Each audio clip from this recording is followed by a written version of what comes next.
நீங்க விட்டுட்டு போயிடுவீங்களா? ஆமா, அவங்க 3 பசங்களை அவங்கள பார்த்துக்க சொல்லுங்க. நீங்க விட்டுட்டு எனக்கு போயிடுவீங்களா? ரொம்ப கஷ்டமா இருக்குது. நீங்க முதல்லயே விட்டுட்டு போயிருந்தீங்கன்னா இவங்க உருப்பிட்டுவாங்க. இல்ல அந்த பொண்ணு வீணாயிட்டு இருக்குமா, நான் போயிட்டு இருந்தேன்.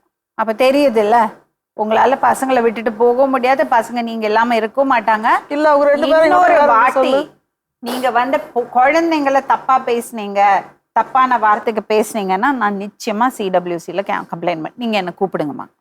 சரிங்கம்மா. சரியா? ஒத்து போய் நல்ல அம்மா கூட மாமியா அத்தை கூட நல்லா கேட்டுங்க இருக்கிறோம் இருப்பல்ல. பாருங்க, இது வந்து உட்காந்து பேசினதுனால சால்வ் ஆக போறது இல்ல. நான் சொன்னதோட அர்த்தம் நீங்க புரிஞ்சுக்கிட்டு உங்க லைஃப்ல நீங்க சேஞ்சஸ் வருத்திக்கணும்.